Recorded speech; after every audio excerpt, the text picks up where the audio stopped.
about the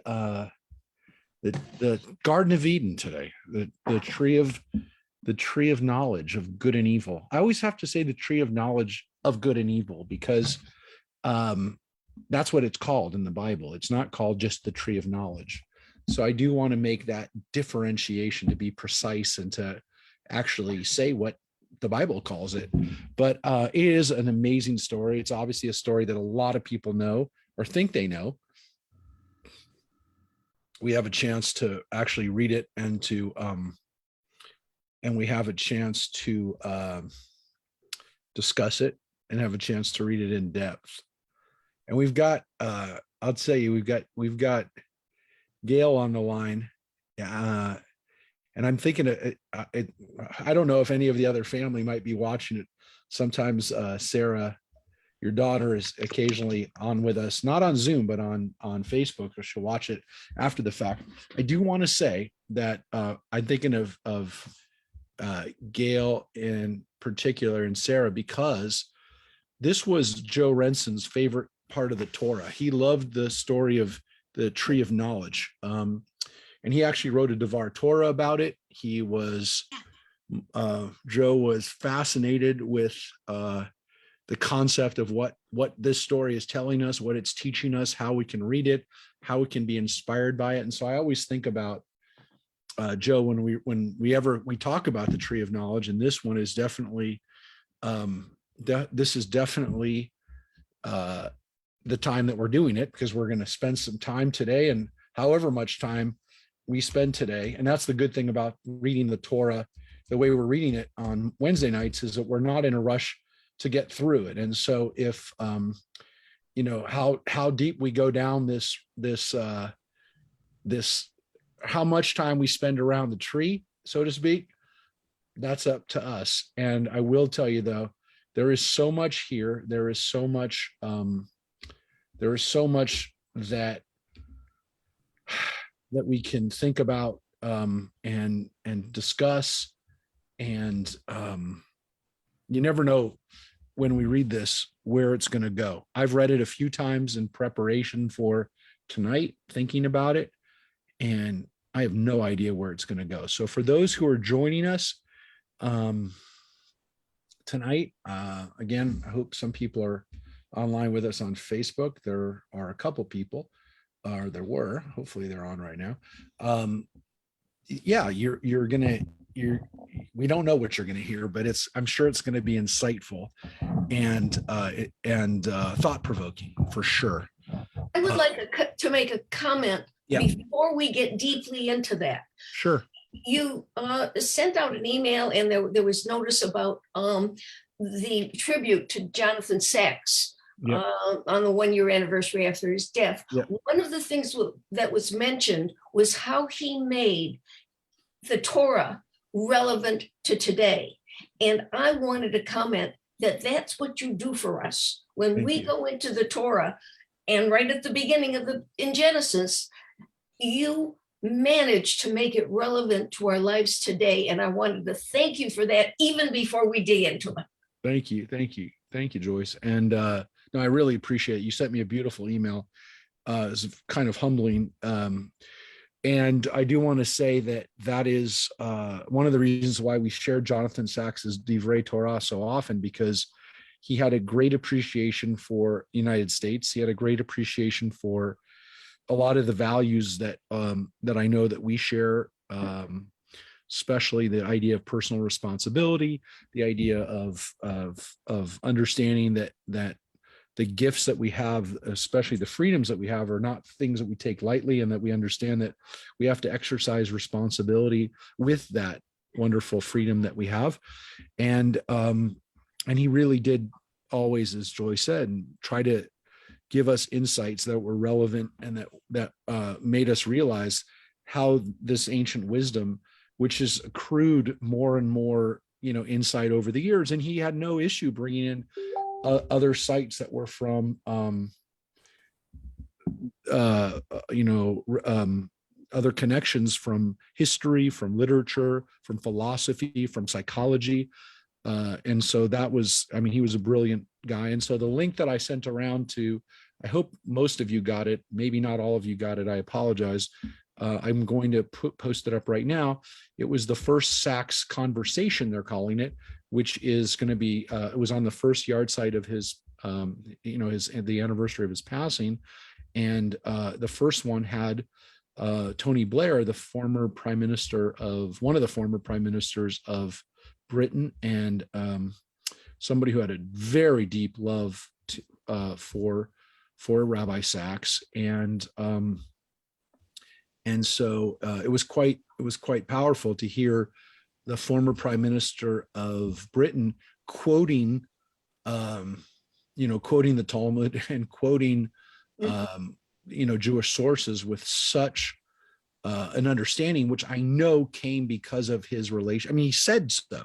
He said it's because of his relationship with Rabbi Sachs. So I'm gonna post the link up for everybody, because again, I didn't have everyone's emails. And I will tell you this: if you do have a chance to watch it, just know that the first 20 minutes are everybody coming to get their seats. It says it's an hour and a half. It really is just a little over an hour, but the first 20 minutes, you have to skip to the end of the 20 minutes. Otherwise you're going to get, what did he send me? But trust me, that it is worth the watch, considering some of the anti-Semitism and the complete disregard of the Jewish community and again, flat out anti-Semitism of the Labor Party over the last 10 years. To go back in time to Tony Blair, it's hard to believe again that he's from the Labor Party and represents that party, when again it's gone kind of off the rails. And it's come back, by the way, under the new leadership, the new leader of the Labor Party, who's not very popular, but who's much more of a centrist, and much Keir Starmer, who's also married to a Jewish woman whose children are raised Jewish. It's almost, again, I'm not saying it was a politically correct move on the part of Labor, but it is have a very different tune now when it comes to Israel and the Jewish community, which is a great thing. So I just posted the link up. Again, I don't know that that's going to stay the direction that the Labor Party goes, but right now it's taken a much better turn towards Israel and towards the Jewish community. So let's hope that I would say people in England, my family, my wife's family, is still hesitant to cheer and celebrate, but that tends to be the way they are anyways. They're always waiting for the other shoe to fall. So they are not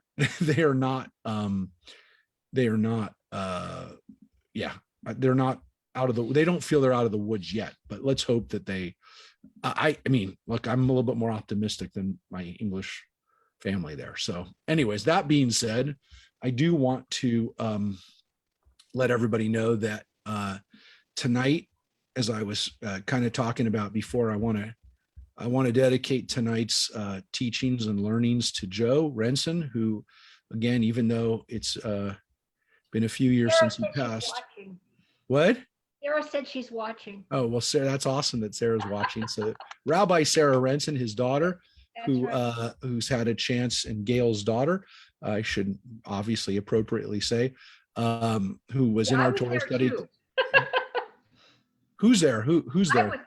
I was there when she was born. Yes, you were. Of course, you were there when she was born. You were also there when she became a rabbi. But she was in classes with Joe, father-daughter, that showed up and studied together, which was pretty amazing. So again, he loved this text of Genesis, of the tree. And so again, it's appropriate to think about that, and to think about all of us who want to know more. And again, the tree of knowledge is really about, and we talked about it with Joe and with others, and for the people who studied this years ago with us, it really does say the tree of knowledge of good and evil. But to take us back, because we didn't have class last week, if you weren't here, you didn't miss anything. We did. That was a Dodger related miss, which again, tonight is the only night this week that there probably isn't going to be a Dodger game. So we're definitely thinking about it. It is the game 5 coming up, which it's another one of those, could be the end of the season kind of things. But that being said, tonight we're doing the great work of what we're really supposed to be here to do, which is to study and to immerse ourselves, to swim in Torah, so to speak. So we read about the creation of the first 7 steps of creation, and chapter 2. It's interesting the way, again, the Christians organize the chapters and verses. So for those who haven't been with us for a while or haven't heard my very brief explanation, Jewish people did not put chapters and verses in the Bible. We read the Bible, and especially the Torah, as divided by Torah portions. And Genesis, the first portion, goes all the way from chapter 1 all the way to the beginning of chapter 6. So it's really 5 full, the first 5 chapters of Genesis. And the breaks here that the Christians put in, sometimes they make a lot of sense. Sometimes they don't make a lot of sense. The reason that chapter 2 begins in the Christian Bible, or the Christian organization, I mean, it's our Bible, but the way the Christians, and we follow it for standardization, we follow the chapters and verses just so everyone would be on the same page, literally on the same page. They felt that the chapter 2 could begin with the heaven and earth were finished in all their array. But really, chapter 2, and we read through the top of chapter 2, beginning, the first few verses, it's the 7th day God finished the work that he'd been doing. And clearly, the 7th day was part of the 7 steps of creation and really should be part of that. And it says that God blessed the 7th day and declared it holy. And it really finishes with these words, Vayikadesho to kivo Shabbat mikol malachto asher bara Elohim la'asot, which in Hebrew literally means, and God ceased from all the work of creation that he had done. So if we really want to end chapter 1, it really ends with that. And that's the way we read it 2 weeks ago. We finished with those words, the 7th day. And then the next chapter, or the next thing, if you will, I think the natural break, and again, the way we look at it as Jews, really begins with these words, Ele toldot hashamayim va'aretz. This is the story of heaven and earth when they were created, when the Lord God made heaven and earth. Now, I will tell you, and I said I'm not going to talk about this a lot, but I will tell you that this is commonly understood today by people who read the Bible with the question of who wrote the Bible, what we call the documentary hypothesis. They will tell you that this is another Genesis story, a story which teaches a completely different lesson. And when you read the 2 stories side by side, they really do read differently. I will tell you, again, that's the way we have it. One of the reasons that, again, people can easily identify this break is the words that are used. Ele toldot. This is an indicator of, in the Torah, of a story is about to come. Ele toldot. This is sometimes translated as these are the generations, because toldot comes from the word, the root yalad, which means to give birth to, or to have a child. But the word toldot means generations. It also means, to some extent, this is the story. And that's the way it's oftentimes translated. But I will tell you, for example, in this week's Torah portion, and I'll just show it to you briefly, just so you can see what I'm talking about. When we get to Avraham, the story of Avraham, we'll get, well, actually, let me come to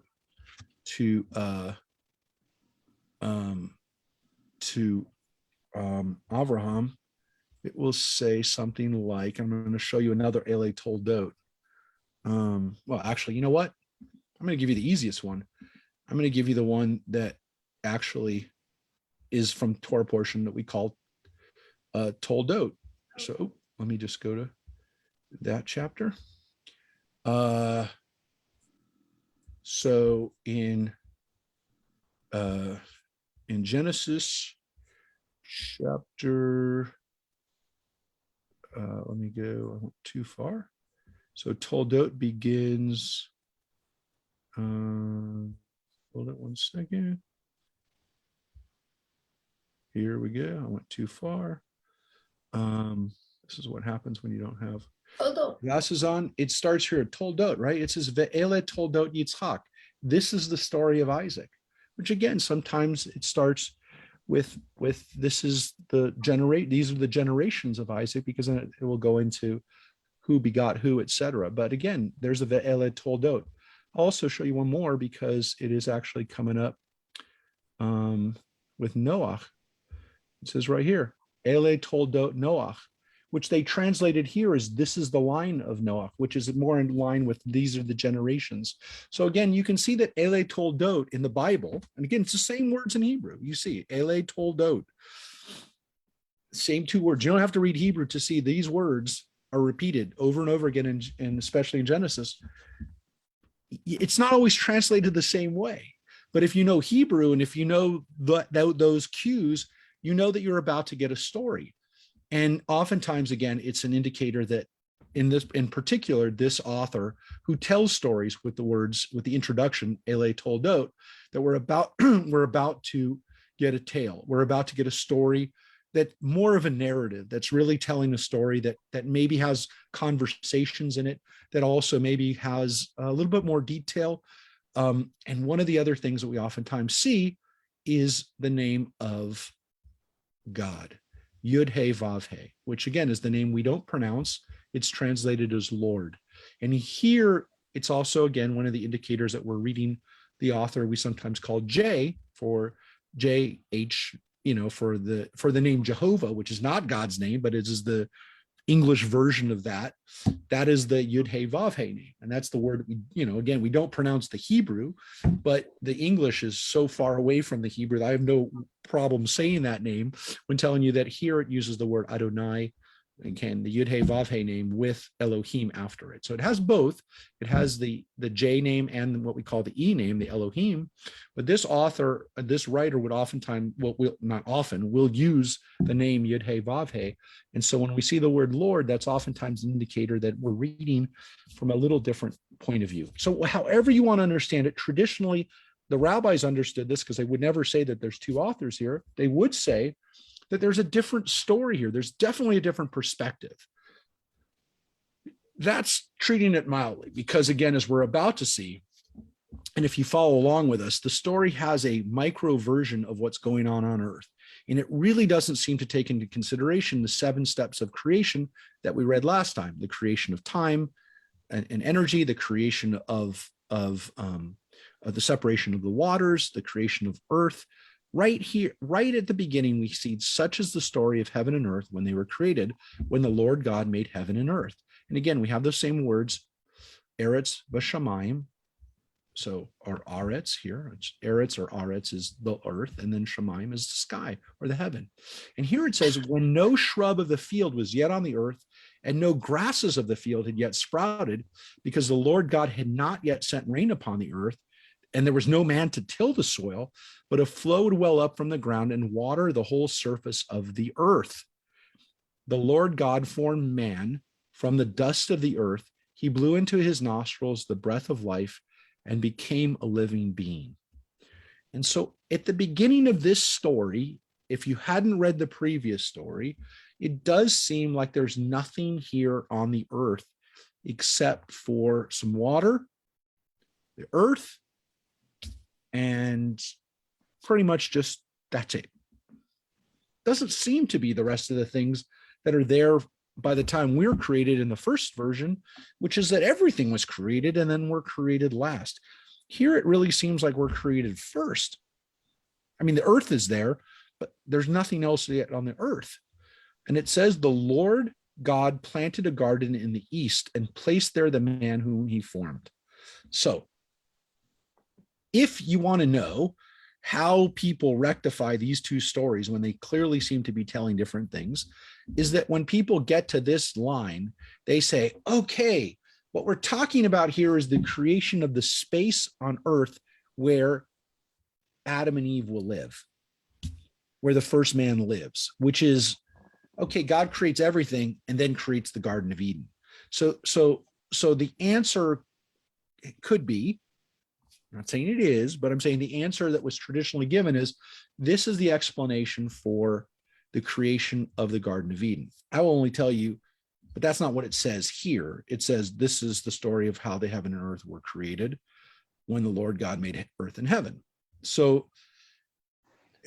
if you want to know how people read it, that's how they read it. That's how they're able to justify these two stories not being from different authors or teaching, again, two stories that were brought together.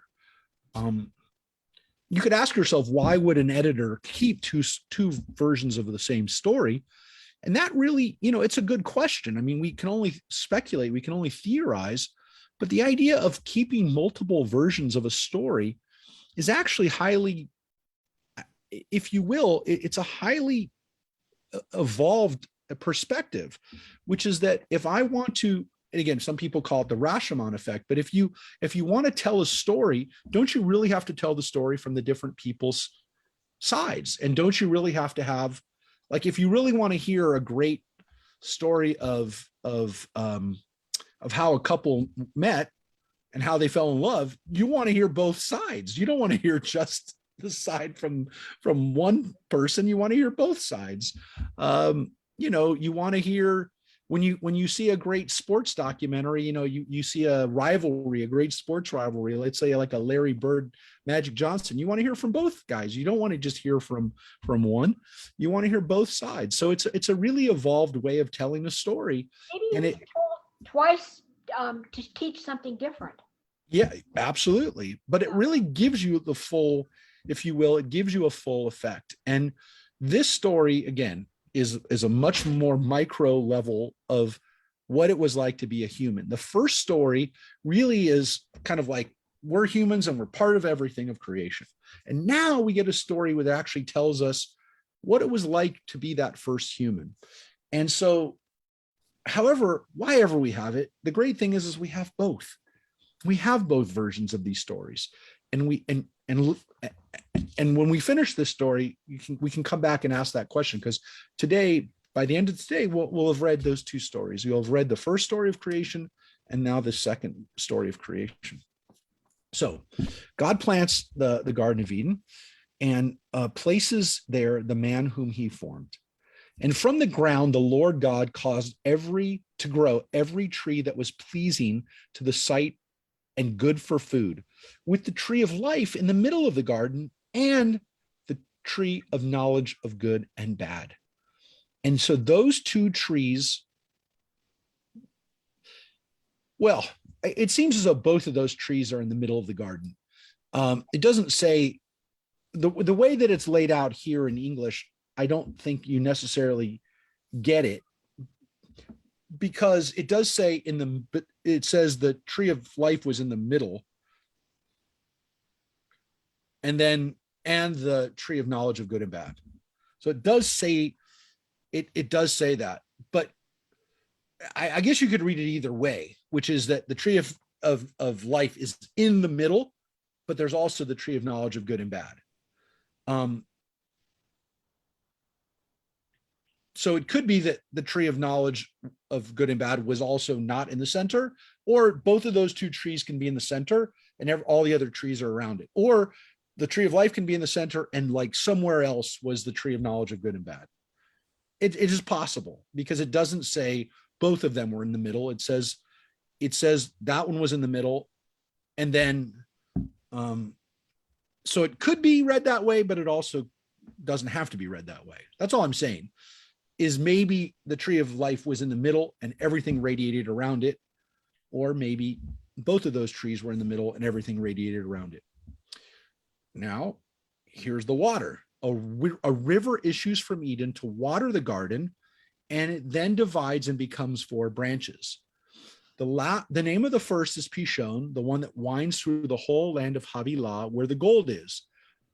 And it doesn't have parentheses, but it seems like a parenthetical statement. The gold of that land is good. Bdellium is there, as is lapis lazuli, or lapis lazuli, or lye. By the way, all 3 are acceptable pronunciations. I looked it up.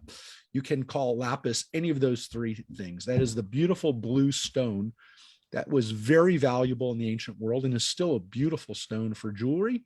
Bdellium is a resin like myrrh, which is very highly valued in Hebrew. In Arabic, it is, in the Semitic languages, it is bedolach. So bdellium is the Greek version of that word bedolach. So it's a Semitic word, which then was as it was enjoyed for its value in the rest of eventually through Europe, they kept the name for it from the Hebrew. In Hebrew, the lapis is called the Even HaShoham, the stone of Shoham, which is not like the word lapis lazuli, which is actually from Semitic languages as well. It's from Persian, but anyways, those words are there.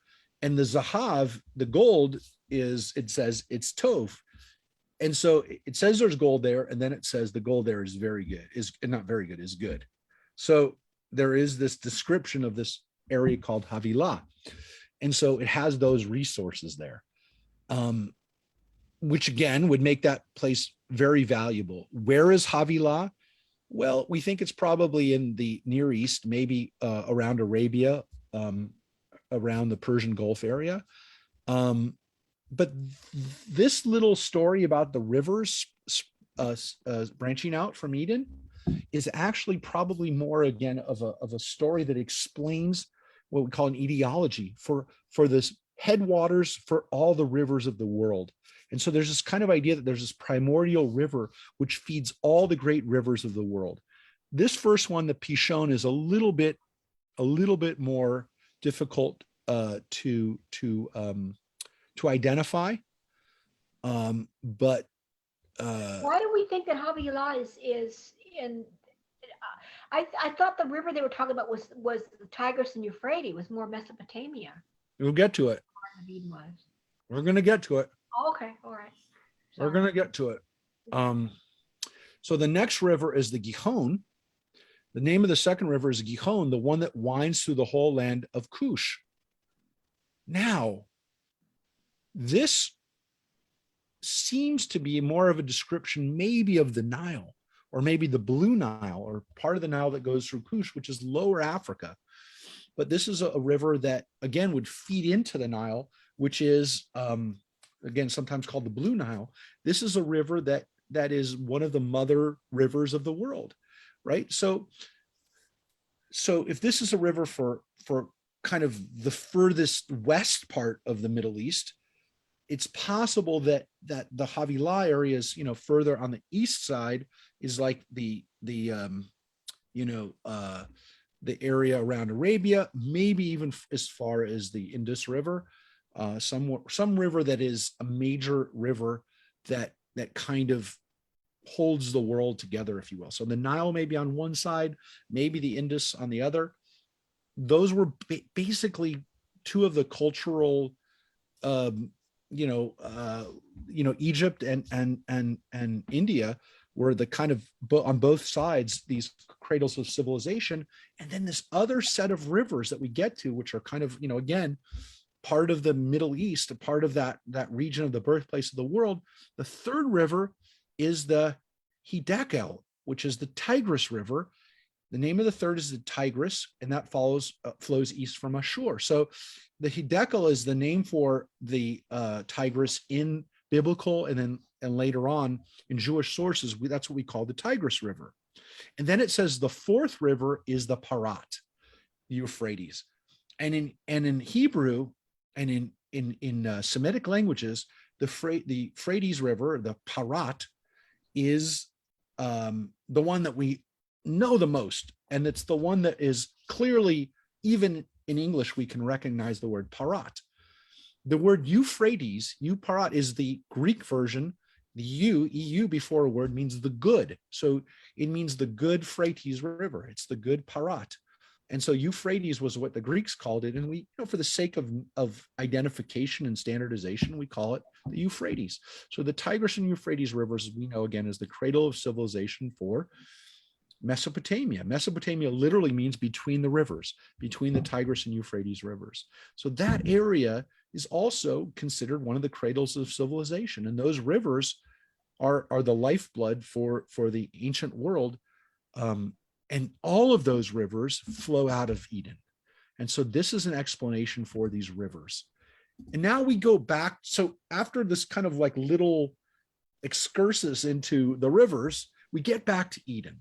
And so again, this is almost, I would say this whole thing is almost parenthetical, we could put a parentheses around this whole thing from this river, the Eden River, which essentially is the river for all rivers. So all of civilization comes out of this place. And so those 4 rivers come out of that river. So it's almost like the river of Eden is the river that feeds all cultures, all the world. Again, in those days, for the people of the Middle East and for the biblical world, and quite frankly, from what we know about human history, like that was where culture and language and history essentially developed. The first history, the first literature came from those areas. So the Lord God took man and placed him in the Garden of Eden to till it and tend it, to take care of it. And that's, again, the word Gan Eden, the Garden of Eden. So in Hebrew, we use Gan, and then again, Eden is the name for Eden, for paradise. It's the Garden of Paradise. And this is the word that we use even to this day for heaven, right? We say the person has gone to Gan Eden, the person has gone to paradise. So interestingly, Gan Eden becomes synonymous in Judaism with paradise, so that when someone dies, someone passes from this world, they go to the garden. So the garden doesn't leave our imagination, our minds, as a place where we get back to, going back to the garden. And that's, again, the garden that was set up for the first human being. And at this point, there's only one human being. It is man. It is Adam. And he's called Ha-Adam, the man, which is why it translated as the man, Ha-Adam. And it says, the Lord God commanded the man, saying, of every tree of the garden you are free to eat. But as for the tree of knowledge of good and bad, you must not eat of it. For as soon as you eat of it, you shall die. And that is the commandment that he gets. You can eat anything of the trees, of all the other trees, including, of course, the tree of life. And the only commandment that he has not to do is not to eat of the tree of knowledge of good and bad. Is the only thing. And he says, you must not eat of it, because as soon as you eat of it, you shall die. So it's a real question. Does he think that if he eats from it, he'll immediately die? Seems so. Doesn't say you'll die 100 years later. Doesn't say you'll die a week later. It says you'll die. What does that mean? He doesn't know, other than he'll die when he eats it. And that's the only commandment he has. You shall not eat of it. And then the next line is, the Lord God said, it is not good for man to be alone. Lo tov. So everything that God looks at up until this point, we say tov, right? Or tov me'od. Lo tov. It is not good for man to be alone. I will make a fitting helper for him. And here it says, selo ezer kenegdo. An helper in the literal Hebrew means ezer is helper. Ezri, or the name Ezra, comes from the name help. Ezri, we say God is our helper. Ezer. Azariah, the name Azariah means God is my helper, my assistance. But here's the weird word that we have after it. In Hebrew, it's one word. In English, it's translated as helper for him. In Hebrew, kenegdo literally means against him or in opposition to him. Neged means versus. So when we talk about in Hebrew, this versus that, or, Beitar Jerusalem soccer team is going to play the Hapoel Yerushalayim. It's, neged. They're against each other. They're opponents. The word neged oftentimes, again, has a connotation of opposition. Ezer kenegdo is an interesting oxymoron, because it literally means a helper against him, in opposition, in contrast. It doesn't mean a helper it doesn't say a helper that agrees with him every time. That's what the negdo part seems to insinuate, that this is not a helper that helps by agreeing with everything that the person is saying. It is more of somebody who is there to help sharpen the person's decisions because they don't acquiesce constantly. The word neged clearly doesn't mean it, because it doesn't just say to help him. It doesn't say that. And that's why the translation, a fitting helper for him, is kind of a difficult translation, because it doesn't really, there's nothing in there that will give you this understanding of this word kenegdo. And so let me see again as I turn to, and I love commenting on this because, and thinking about it and having you think about it, is because again, it actually tells us that in our relationships, it's not necessarily being the same as the person. In looking at Friedman's translation, he translated as Ezer Negdo, he translated as, I will make for him a strength corresponding to him, a strength corresponding to him, which I think is a great translation because it also raises these other things, which is, and he says a translation, a woman is usually understood to be created as a suitable helper to man in this account. The Hebrew word, however, can also mean strength, which Friedman, it says another Friedman, a different Friedman also proposed. The Hebrew word ezer kenegdo therefore may mean very well a corresponding strength. If so, it is a different picture from what people have thought, and an intriguing one in terms of recently developed sensitivities concerning the sexes and how they are pictured in the Torah. And so it may not be so easily said, again, it's not just about the balance. Yeah. And I do think that brought her to balance him. Yeah. And I think that that's a really important idea, that you can't just avoid the word kenegdo. You can't just say, well, it just means a helper, because a helper implies that, like it's a robot, literally this person will go get me everything I want and just helps. And that's not, and Ezer does mean strength. And so a strength corresponding and is really one of, again, being an opposite, an opposite piece, if you will, and one that kind of helps strengthen the whole by not being the same. And again, having those opposite qualities is not necessarily a bad thing.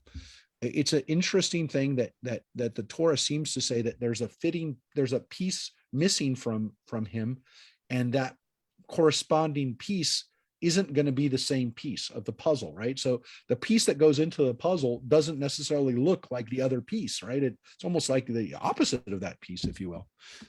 Without challenges, we don't grow. Without opposing points of view, we can't think things through. Correct. We need challenges and new ideas in order for both to grow. Yeah, absolutely.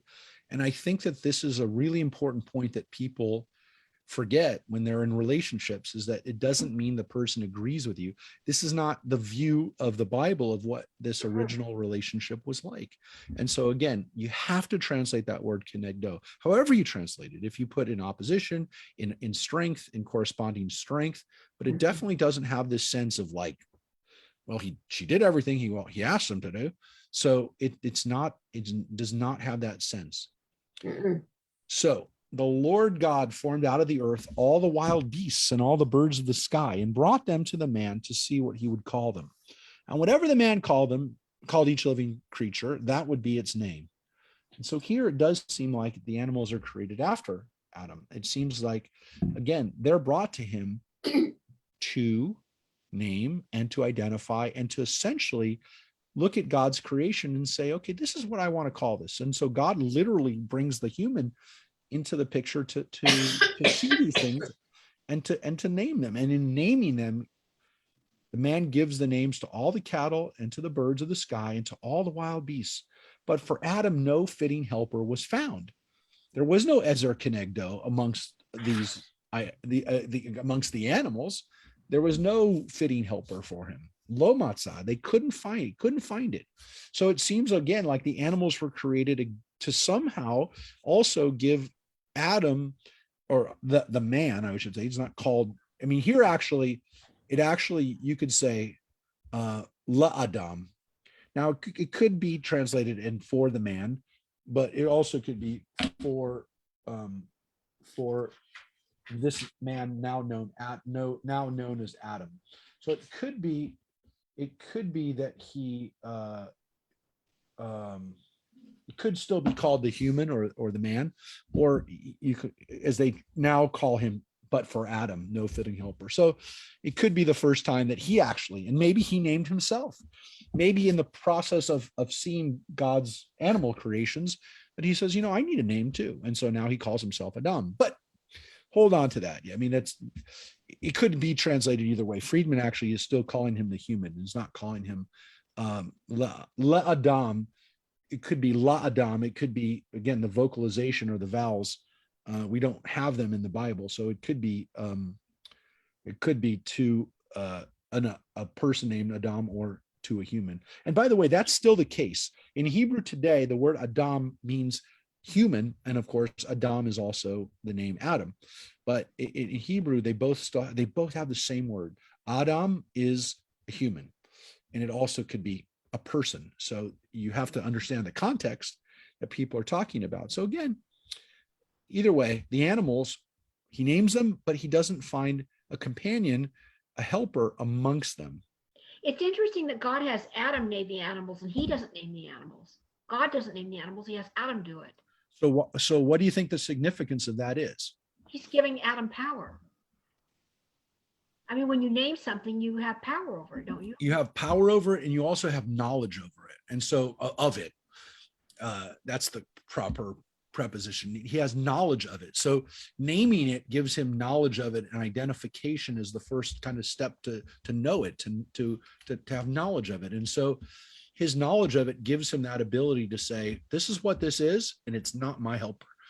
And that essentially is what he does, because after he names it, that's where it says, but for Adam, no fitting helper was found. So as he's naming them, he's giving names to everything.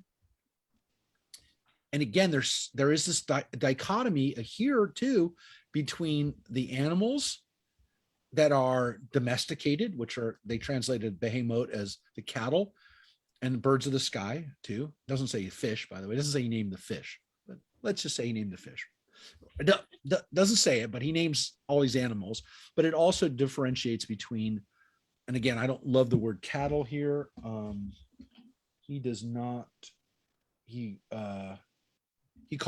Friedman calls it animals of the field, which I think is a better translation for behemoth.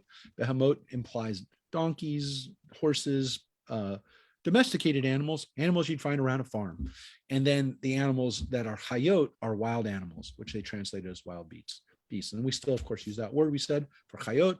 We say in Yiddish a wilde chaya, which means a wild beast, right? That was what your grandparents were saying. These little kids are going crazy. They'd call their grandkids wilde chaya, which again is a perfect Yiddish word.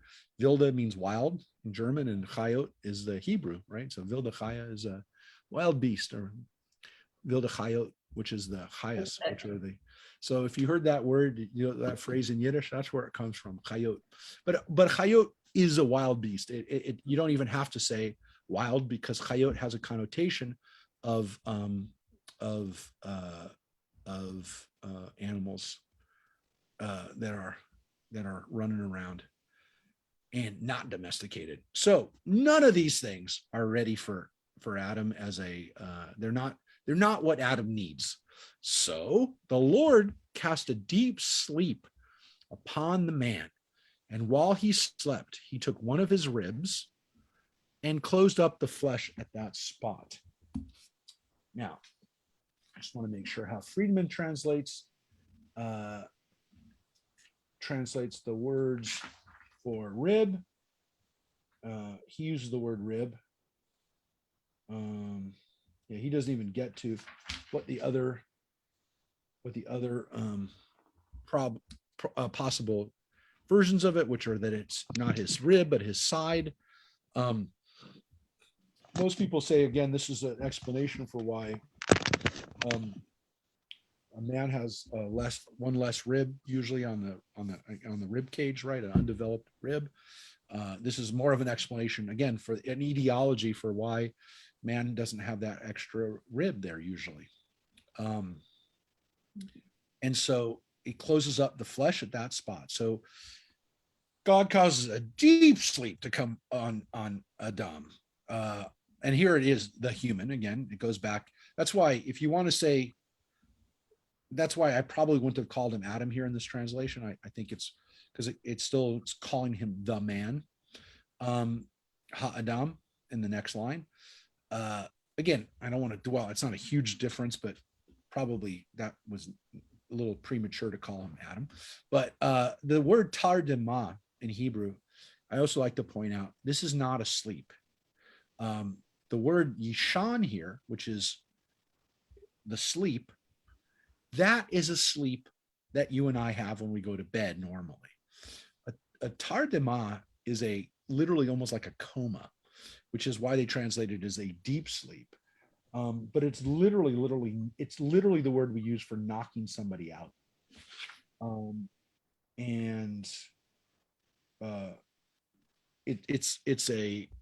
It's not the normal going to bed, which makes sense. He's doing surgery on the guy, so he can't just let him go to sleep. This is a deep slumber, an anesthetic. Yes. And we don't have the word come up a lot. It's such a strange word in the Bible because it's not our normal word for sleeping. It's not yishan, or to rest. To rest. The word tardema we find very rarely, and one of the places that we find it, and I've pointed this out before, is, again, we have it here where we have this deep sleep that he goes into, and one of the other places that we have it only a few times in sometimes it's the word trance. It's also the word used in the book of Jonah for the sleep that Jonah goes into when the ship is going down. And I've pointed this out before on the high holidays when we read the book of Jonah, that if Jonah is going to sleep, that is not a normal sleep that he goes into when he goes into the hold of the ship. It is why when you read the book of Jonah, it has to be translated as a deep sleep. He doesn't just go to sleep, because we see it literally 7 times in the Bible. And when we see it, it indicates not just a normal nap. It is literally a sleep that, let's put it this way, God does surgery on Adam when he's in that kind of sleep. So it's a deep sleep. And again, he's knocked out. They use the word sleep here too. It's almost like while he's out. But the word tardema is something that God has. It says casts the deep sleep upon him. He literally knocks him out. So what does he do? The Lord fashioned the rib that he had taken from the man into a woman, and he brought her to the man. And again, that's why he's still calling him Hadam. And then the man said, "This one at last is bone of my bones and flesh of my flesh. This one shall be called woman, for from man was she taken." Hence, a man leaves his father and mother and clings to his wife, so that they become one flesh. So here's a wonderful explanation for why a man and woman want to be together, which is that the woman was created from his body, which is why he says, "This is the bone of my bone and flesh of my flesh." And he calls her woman. So he names her. So the important thing is that by naming her, by giving her a name, he doesn't give her a proper name. He doesn't call his wife Eve yet. He calls her woman. He recognizes, like he named the animals, this one is like me.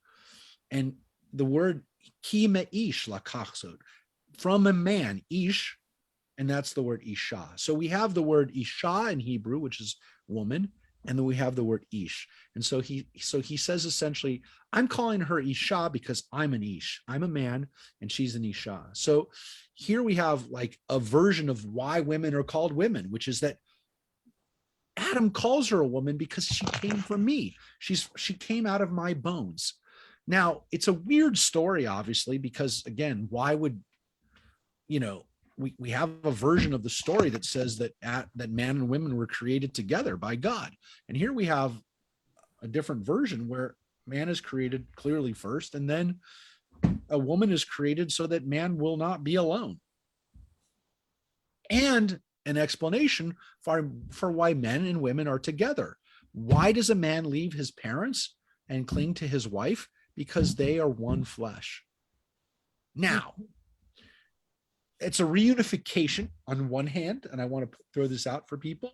On one hand, it's a reunification then of the original creation and then separation. That then when a man and woman find each other, they feel like this is a missing piece of me, right? This is my connection to my own self, which is not, that's a pretty significant thing, because it's not saying I'm attracted to this person because they have different sexual organs from me. It's literally saying this is a part of myself, that this is literally a piece of me that is now, I've now reunified with a piece of me. And it's not about, again, the fact that men and women fit together. It's that there is a part of the body that literally is now, again, reunified with it. And that's what it says when it becomes one flesh.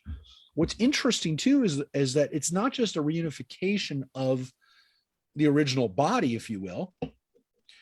It's also on another level, people have pointed out, and the rabbis pointed this out thousands of years ago, when it says that they become one flesh, it's not reunification just of the original body. It's the creation. It's the way a new life is created. A new life is created by the father and mother creating a new life. The basar achad, that they become one flesh, is then the child that they have. That's the one flesh that comes out of that reunification. So it's very interesting that they also saw it not just as a reunification of the original self, but it's also a feeling like this is how humanity will then procreate, because that one flesh will then be the new life that comes out of that relationship. So they understood it both ways. It was understood as both a kind of a looking back and also a looking forward. But there's something so powerful about this idea. Now, again, I have no doubt that everything that I've just said is totally politically incorrect. I'm sure that someone's going to take what I just said and twist it into something that I did not mean. But I will tell you that the Bible has understood that what happens when two people find each other is that they literally are reunifying a part of themselves. And however people want to look at it, this isn't, I would say this, and for anyone who is questioning, again, this is my interpretation of it. It's not my interpretation. Actually, I'm just quoting sources on this. But I would say this. It doesn't really talk about the fact that, again, the man and women have opposing or different sexual organs that now fit together. It's actually much deeper than that, because it literally says that a person feels reunified with a piece of themselves. And that doesn't have to be, that doesn't have to necessarily even be somebody from the opposing sex, if you will. And it doesn't even have to be, according to this, with the intention of having a child, because what it also says is that when they become one flesh, that they're literally reunifying from the very beginning this piece of themselves that they've now found in someone else. And I will just say that's all you have to understand from it. It doesn't even matter that they can have children. It doesn't even matter that they're a man and woman. It doesn't matter, because what it tells us is that when someone finds the missing part of themselves, that literally it is a feeling like they're now whole, that they're now literally complete with that piece of that person's life now intertwined with them. And that's really powerful. This is not this is such an important idea that the Bible, which values family and values the fact that a father and mother are our creators, it literally says that when someone finds that person, that they leave their father and mother, that they now have found a new life with their partner. And that it's okay for a man to leave his father and mother once they find that person for themselves. And that's what's really cool about this, that really transcends like all the other things that you can say about what happens when someone finds their soulmate, is that they're literally now able to start their own life. And again, leave even their father and mother, which is not like, that's a significant thing. That's literally saying that that person now is able to have an independent life without being in the protection of their father and mother, under the direction of their father and mother. And that clinging to your wife is a natural thing for someone to do when they find that. And that's a significant transition. And that's what the Bible says. And I know people are going to get upset with it, or someone's going to say something about it at some point. And again, you know, I don't know what's going to happen 50 years from now when people read this and they say, well, we can't read this, it upsets us and whatever. But I hope people take away from this always the fact that there's a timeless understanding in the Bible that what happens when people find each other is that they can now make this step and follow in their own life with their partner. Wow, if you can just take that away, why I hope people can do that. I just hope people don't lose that, because if they lose that, then what's the underpinning? Where's the significance of a relationship if we don't understand that the Bible understands it, that is the transition that someone makes to their own independent life away from their parents. I mean, by the way, that's part of the problem that we have now, is that, that we have people who can't leave their parents' home because they can't engage in a meaningful relationship with people. And you could actually say it proves the fact that the Bible is 100% right on this, which is that, again, how can someone leave their father and mother, cling to anybody if they don't have an ability to get into a relationship? I will tell you, that's a very powerful line. I don't know what else to say other than anyone who's now had children or who has seen another generation start a relationship, of their children start a relationship, understands that this is hard for the parent, but it also, you understood it when you did it as a child or as a young person, when you started your first relationship outside of, your first love, if you will, and a love that brought you out of your parents' home. I hope we don't lose that. I hope that we don't lose. The last line is really interesting, because this is another place where, why end a chapter here? The two of them were naked, and his wife, the two of them were naked, the man and his wife, yet they felt no shame. Now, the reason that it stops there is because it now goes into the Garden of Eden. It now says the serpent was the shrewdest of the wild beasts. So now we get into chapter 3. One second, there's a phone going off in here, which I'm sure is not a real call.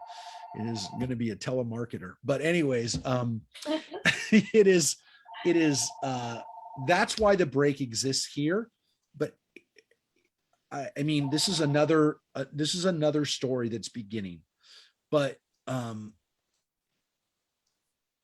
me, this line goes with the next line, and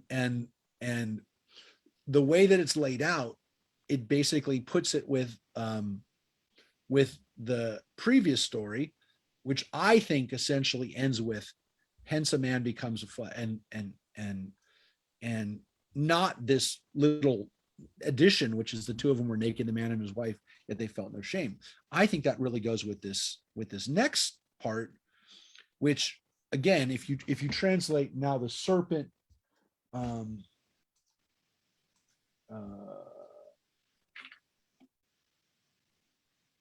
yeah, and by the way, Friedman does what I just suggested too, which is this line goes with the next story. the last line, verse 25, goes with the next story, this next tale, if you will, this next lesson, which is the story of the serpent. Any questions or any points or any things that people saw in the Adam and Eve story that you maybe didn't notice before, or something that you wanted to add to that chapter 2, which really, again, I think ends with this end part here of man leaves his father. Don't get into the next line we just read yet. Don't get into the nakedness part. What is the Hebrew word for rib? So in Hebrew, the word that they use here is mitzalotav, which is his, from, it's one of these words in Hebrew that's 3 words in English. One of his, or no, not one. That's a chad. Of his ribs. Mitzal otav is from his one, not one, of his ribs. This is the way they translate it. Again, some people have translated that as of his side.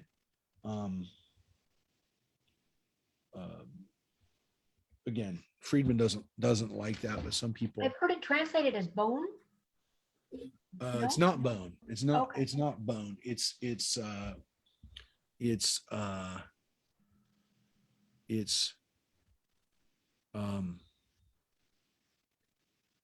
in the next line, or not the next line, but the Selah here is the single for rib. So Salo Tav is from his rib, one of his ribs. That's the plural. That's why some people say it means side, or of his, from his side. That follows, by the way, the rabbinic understanding, and I will just share it with you, that the first human being was actually a hermaphrodite that had both. Again, the word hermaphrodite comes from Hermes and Aphrodite, the two of the gods and goddesses in the Olympian myths, that there were people that were created who had male and female.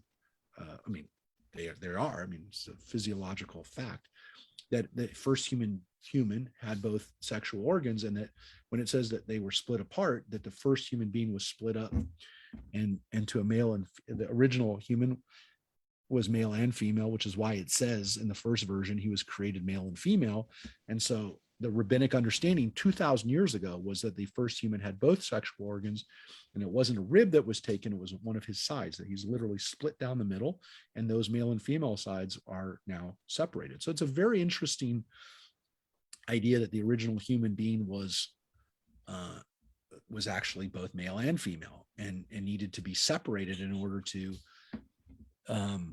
kind of find then its wholeness, come back on itself, which again implies that all of us essentially originally would have had a male and female side.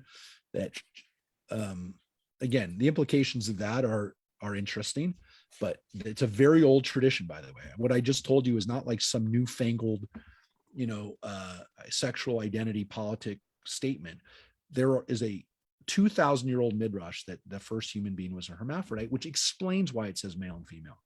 Okay, so I just want to tell you, that's not like me trying to be politically correct or trying to give you something that will make you feel good about gender identity. So that's very old. That's one understanding. I will tell you that there is another understanding that some of you know, and we have talked about it over the years, which is that there are 2 versions, and if both of these versions were part of the original story, and we can't say one was written by one author and one was written by the other, one of the rabbinic traditions from 2,000 years ago was that there was an original woman that was created named Lilith. And of course, we don't have it in the Bible, but it was an understanding that allowed for a Lilith midrash to find its way. Lilith was a very common myth in the ancient Near East, that there was Lilith, which means the night. It was a night demon, a night power, if you will. And Lilith was the feminine spirit of the evening, succubus, if you will, who would literally the Jewish origin story for her was that she was the original woman who was created. She refused to submit to Adam, and because she refused to submit to Adam, Adam wanted her gone, and God cast her out, and she became a night demon who essentially again has sex with men at night and creates more demons out of those relationships. And so the story of Lilith pre-existed the Midrash, if you will. It was a rabbinic understanding for how do we explain Lilith. Everyone has Lilith's story. You all know that story because you hear it from your Babylonian, Persian neighbors who all talk about Lilith demons. Well, okay, so let's explain Lilith. And so it was more of an explanation for a common understanding, a common myth that everyone had. But it also achieved this important lesson, which is women should know their place. They should not be like Lilith. Otherwise, you're going to get cast out, and only bad things are going to happen to you if you become like Lilith. So Lilith became the example of a woman who didn't know her place, which is why during the rise of Jewish feminism in the 70s, she was readopted, reevaluated by the feminist movement as an icon, as a heroine. And so Lilith became the example of speaking out against male hegemony, and so the feminist newspaper, a magazine that still exists quarterly, is called Lilith Magazine. Why we had a Lilith fair for a few years in this country. It became a feminist symbol, and so Lilith was readopted. Now, again, the myth of Lilith was to explain a myth that everyone had in the ancient Near East, which was a scary lesson. And so we had a Jewish version of it with a Jewish lesson, which is, again, what a lot of the Midrash did was explain why these legends and these myths exist. And so it was to put the Lilith stories in a proper framework, if you will. But it's an interesting explanation, if you will. It's an interesting Midrash to explain why women were not supposed to get out of line, if you will. And so this is what the story of Lilith did. It accomplished the answer to the question, why was a woman and man created at the beginning? And now a woman seems to be created out of the rib. So this is the new woman, the second woman. It explains that. It explains why we have this Lilith story that everybody else knows about. We don't have it in the Bible, but let's explain where she comes from. So we have that. And then, of course, teaching a lesson. So it explains a missing. It explains something that we don't have, to explain an answer, to answer a question that we have from the text. It gives us an explanation for popular culture that we want to have. We want to have an explanation for where's Lilith. And then the last is it teaches a lesson. So it has all the elements of Midrash that we love. And again, I'm not saying we love the message of Lilith, and that's not, but we love those kinds of explanations where the Midrash helps us understand who we are, teaches us a lesson. Sometimes a lesson, you don't want to hear that lesson, but it has all those elements. So the Lilith example is a really great example of how Midrash works at its best, all those elements.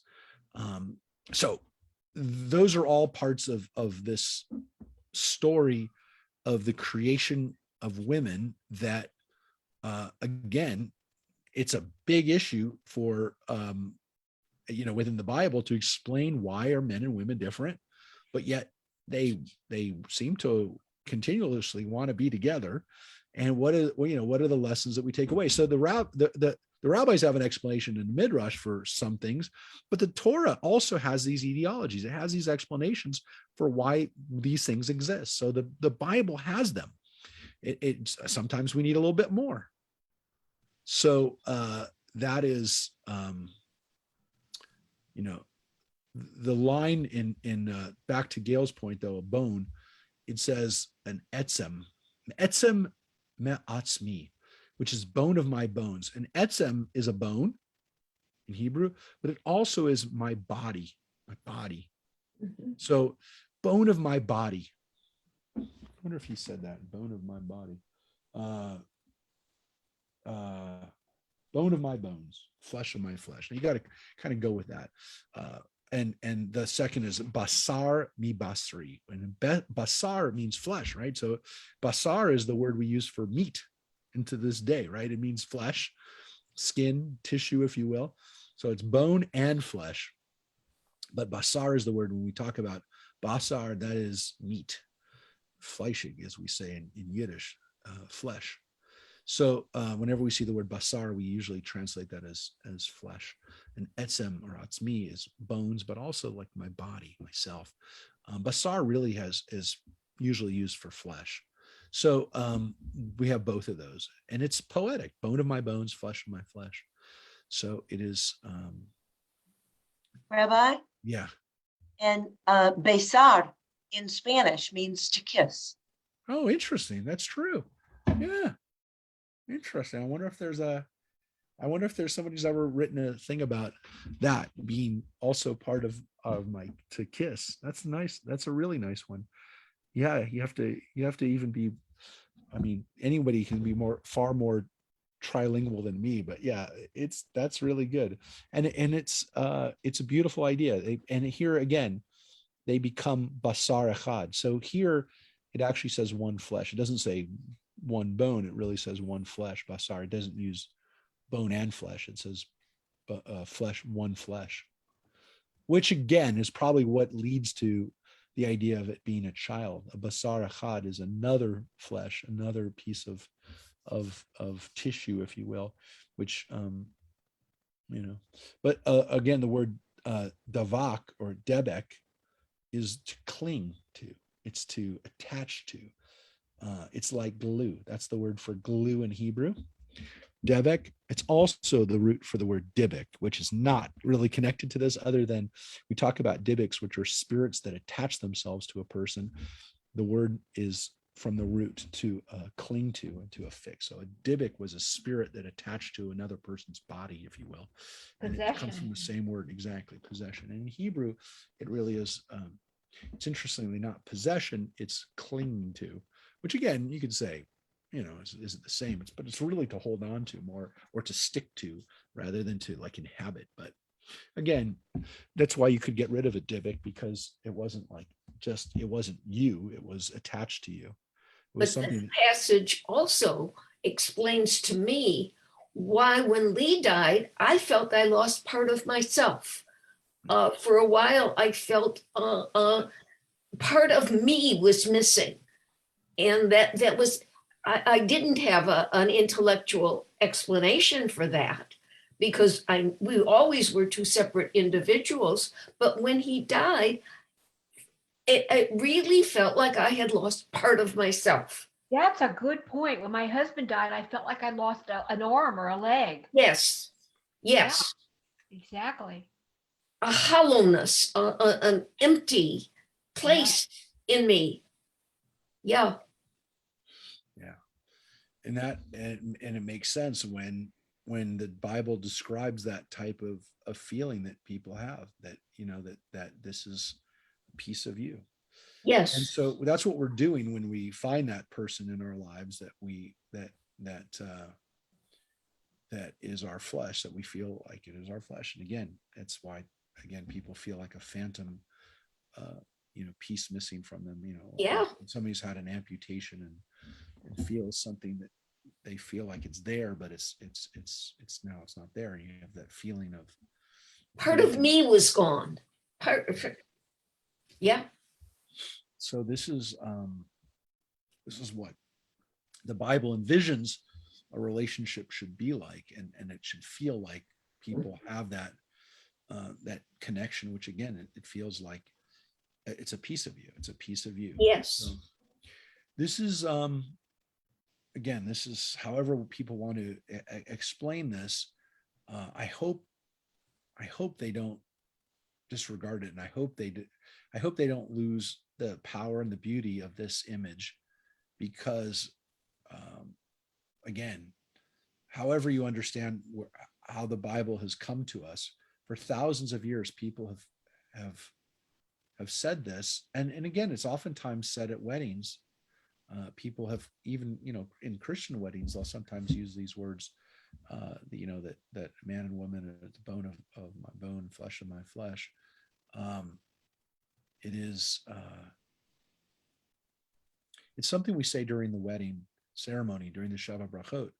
We talk about the fact that we literally say, in the Sheva Brachot, one of the blessings says, may this couple feel like the original couple in the Garden of Eden.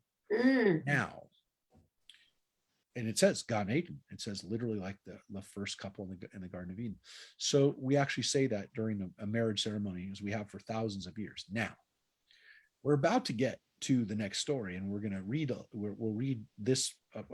We'll read the next part. And again, I want to make it real clear. Sometimes we're not going to read till the end of a chapter because, as I said, the chapters and verses are sometimes arbitrary. And so the next part of the story we're going to read, it doesn't go well for this first relationship. We don't know how long it takes for this next part to happen. And it begins with the words, the two of them were naked, the man and his wife, and they felt no shame. And again, that's why, again, it's still called the man and Ishto, his wife. And now it says, the serpent was the shrewdest of all the wild beasts that the Lord God had made. He said to the woman, again, this is Lord God. We're still in the Lord God name. He said to the woman, did God really say you shall not eat of any tree of the garden? So the serpent comes forward first to her and says, did God say you shall not eat of the tree of the garden? So why does he say this to Eve? Well, first of all, it's very important to remember that Eve, we don't know that God ever told Eve. He told Adam. He didn't tell Eve. Now, that means that the serpent knows maybe that Eve didn't hear this directly. And so he goes to the woman and says, did God really say you shall not eat of any tree of the garden? And the woman replied to the serpent, we may eat of the fruit of the other trees of the garden. It is only about the fruit of the tree in the middle of the garden that God said, you shall not eat of it or touch it, lest you die. So again, here it seems that she doesn't say, he doesn't say to her, did God tell you you don't eat from the tree of knowledge of good and evil? He doesn't say that.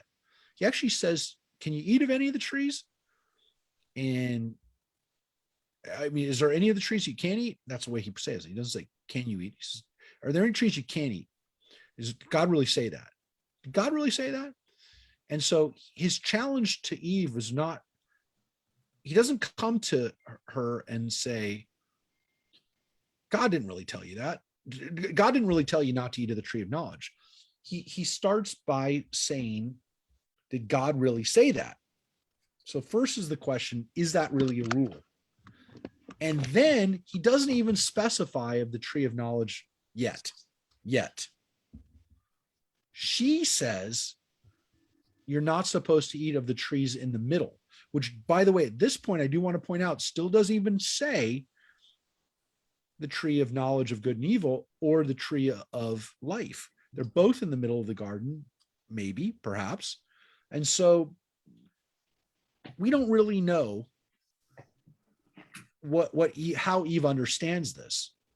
And what Eve says is, it is only about the tree in the middle of the garden, which it doesn't say, by the way, which tree still. She doesn't say that God said, you shall not eat of it or touch it, lest you die.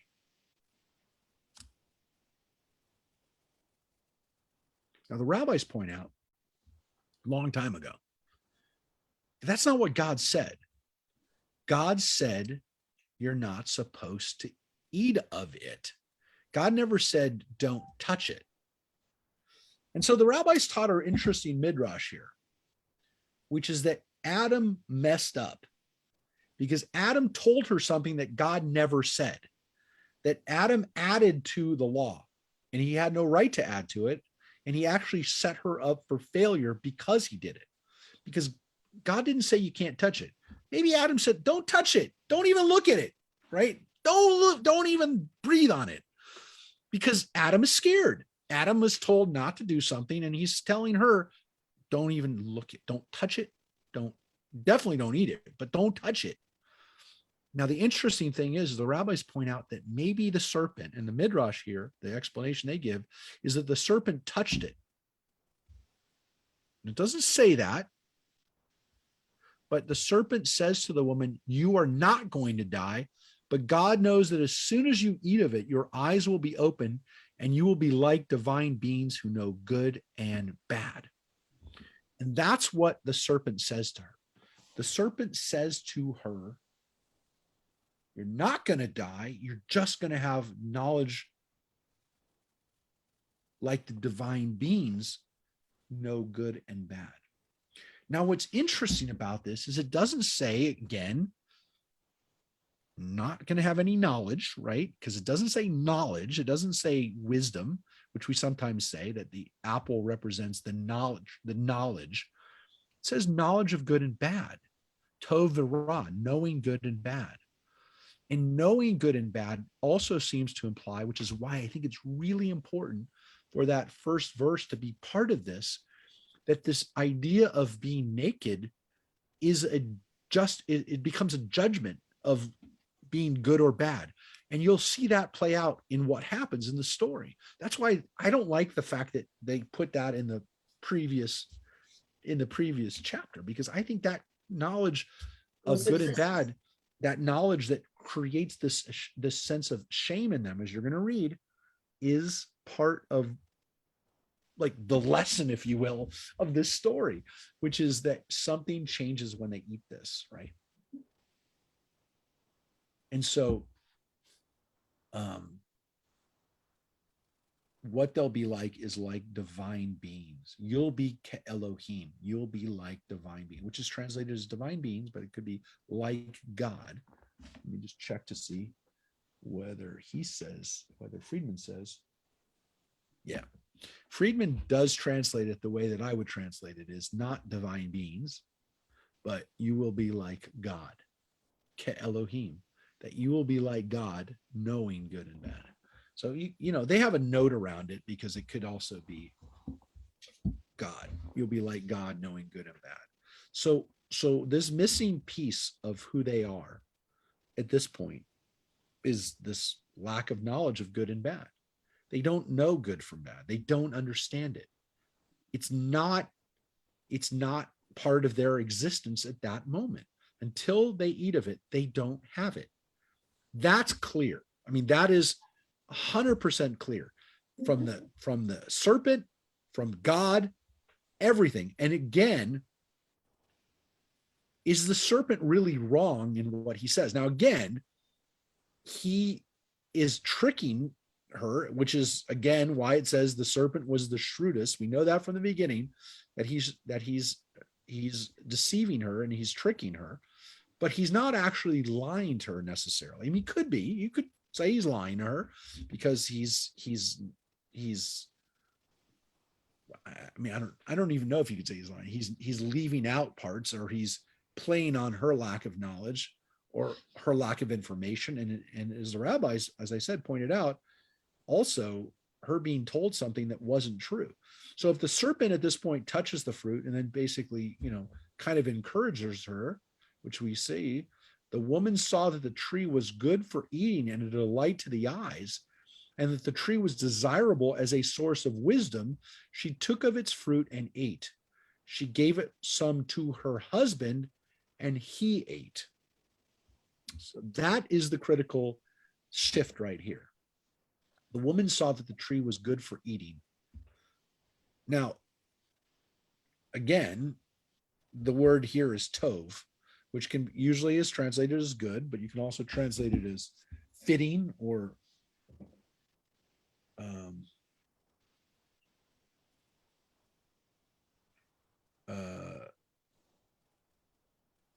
I'm just looking at the translation here. The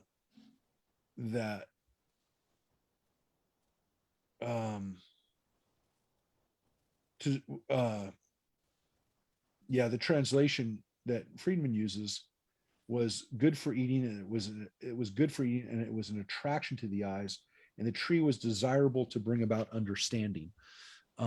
It's pretty much the same. And what's interesting about this is that it says here that that again, it goes beyond just the knowledge of good and bad. It's part of understanding. And the word that we use that is used here in Hebrew is lahaskil, which is the word where we get the word sechel from in Yiddish too. It's wisdom. It's having that understanding, which again is one way that we experience and know things, is to have wisdom. So now she has wisdom once she has it. And again, the rabbis seem to intimate that, first the serpent just gets her to touch it. And once she touches it and doesn't die, then she feels that she can go further and eat from it. And so they sense in this that she's taking baby steps into this. So it says, when she saw the tree was good for eating and a delight to the eyes, that the tree was, so it's not just that she took from the fruit, right? It doesn't say, and the woman took from the tree and ate it and gave some to her husband. It says the woman saw the tree was good for eating and a delight to the eyes, and the tree was desirable. So this is like, there's steps to this that the rabbis interpreted as the serpent kind of encourages her to touch it. Nothing's happening. So he is wrong. Adam lied to you. God lied to you. You didn't die when you touched it. So she starts to believe again a little bit. And so the rabbis teach an important lesson here, which is, if you lay down a law that's hard to keep and makes it even harder to keep, you're actually going to cause people to screw up. That there's a certain point where you make laws that are impossible for people to keep. They can't keep it anymore because you've literally put this fence around the Torah, or fence around a law, any kind of law, you could say. And when it becomes so hard to keep it, that they just don't even bother anymore. They're just not even going to bother keeping it because they can't come close to it. They're not going to. So you make the law sometimes too hard to keep, and you're forcing people almost to break the law. It's part of what seems to be going on now with a series of mandates. You must do this and you must do that, and you must wear masks. Even little children wear masks all day. And Joyce, you raise an important point, which is that when people feel that the laws don't make sense, or that you just keep pushing the law further and further and further to an extreme, that at a certain point people just revolt against it and they say, we're not going to do this. And so there is that feeling that people have. It is a lesson in, again, coming up with laws that make sense to people, that they can keep, and that they will that again doesn't encourage people to do stupid things, because they just at some point just can't do anything anymore. And so there is an important kind of biblical lesson that the rabbis want to give us, which is, like they're telling themselves, hey, let's be careful about what we tell people they can't eat. Because if you tell them they can't eat this, and then you tell them you can't eat that, and you tell them you can't eat that at a certain point, they're not going to keep any of the kosher laws because you made it impossible to eat anything. So they're recognizing that we can legislate ourselves out of doing anything smart. So there's a lesson in that they wanted to teach us with that midrash, which is, be very careful when you make laws that are impossible for people to keep, or that are stupid, and that they touch it and they go, once they go past that, they go, well, I'm not going to keep the rest of the law either. And so that's a really important lesson. And I think you're right, Joyce. We need to be reminded of those lessons in our own day, because if we make people feel stupid, they're not going to do what they should do. And so that is a really important, thank you, Joyce, for making that relevant, because again, I want people to think about where they felt recently, where again, they're literally being put into a point where they say, this is just stupid. And then they don't even do what they should do. They don't even do what they need to do to protect themselves. So keep that in mind. And I know that Joyce has just made a point that we've all felt in the last year and a half. It's happening now. Yeah, it's 100% happening now. And I want to make that point. There's important things that we could have been doing, and then some people revolted against it and didn't do it at all. Okay. And so because of that, and because it became a political issue, people literally died and could have spread this disease further, because they didn't do what they could have done to stop it, because they said, I'm rejecting everything because you've made this ridiculous. And I want to tell you that is probably, again, a point that I never would have made from this, but I again, this is a very old midrash. This is a midrash the rabbis came up with thousands of years ago. And it was a cautionary tale for them to make sure that they didn't legislate people out of being able to do any of the things that they should do to protect their lives, which is, the Torah is there to protect us.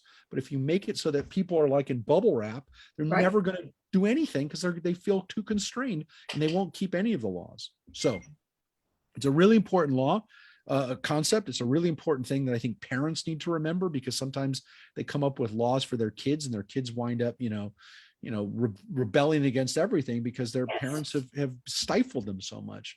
So, this is a really important idea, which the rabbis wanted to, which the rabbis derived from this, not touching it. No, he didn't say that. God didn't say that. And now you could have now just screwed everything up, Adam, by adding that little bit. If the serpent was able to follow that.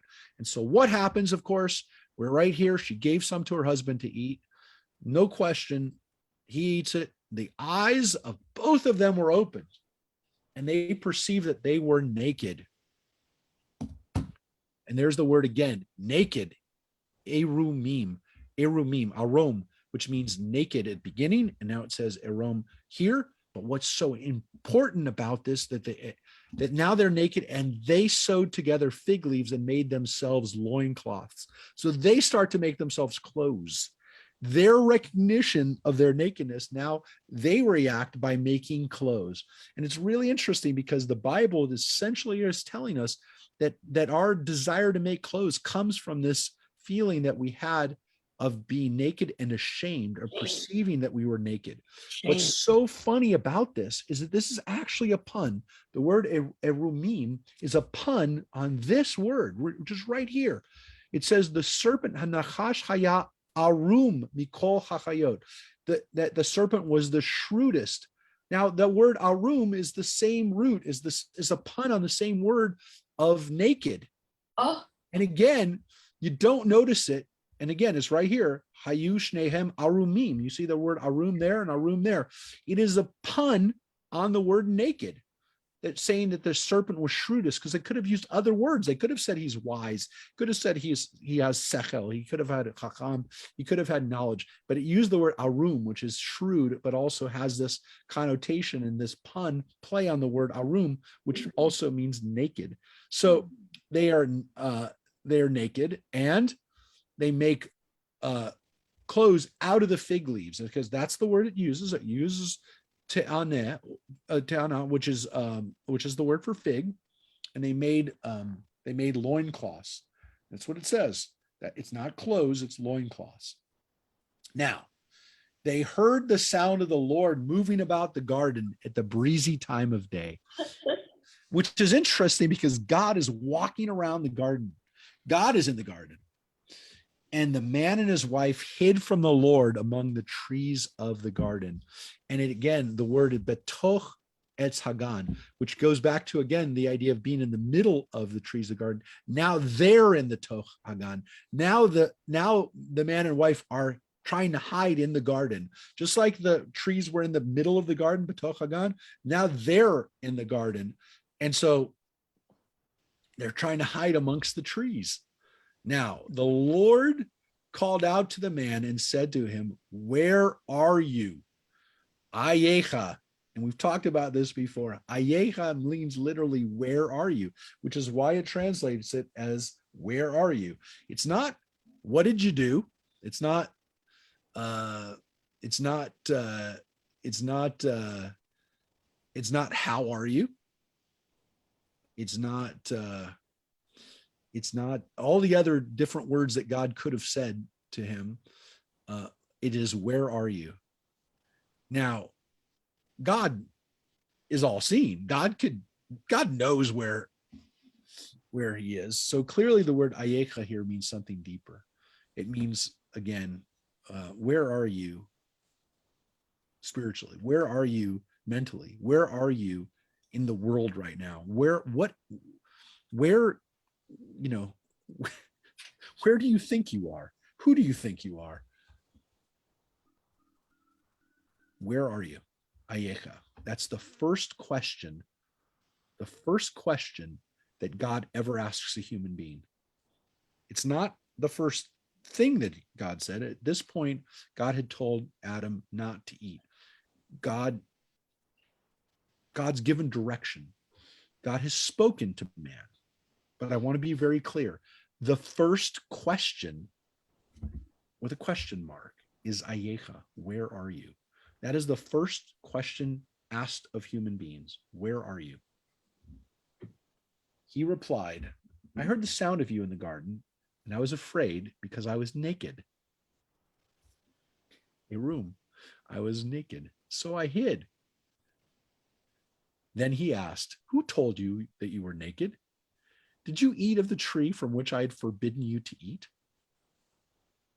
I've given you one commandment, not 10 commandments, not 613 commandments. I gave you one commandment, and you didn't keep it. Did you eat? Now, of course, God knows the answer to this. God knows, because there only is one way for him to know that he's naked, is if he ate from the tree.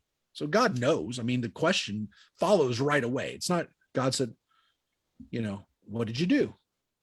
God says, did you eat of the tree? So God knows what happened. I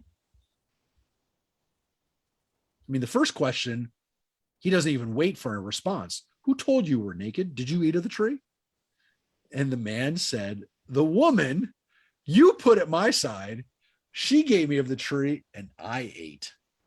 So the first accuser, the first accusation and the first accused is Adam. And what does Adam do? He deflects the blame, right? He immediately says, she gave it to me and I ate. Right? That's the simple answer to that. My husband used to always say, thank you, God, for giving me a woman to blame. Well, that's the simple understanding of it, folks. And that is the one that people oftentimes focus on. But that's not really what Adam says, right? Adam doesn't just blame his wife, right? That's the easy part. The superficial basic understanding and the part that everybody focuses on is that he blames her, right? He blames God too. He blames God, exactly, Joyce. Yeah, you did it.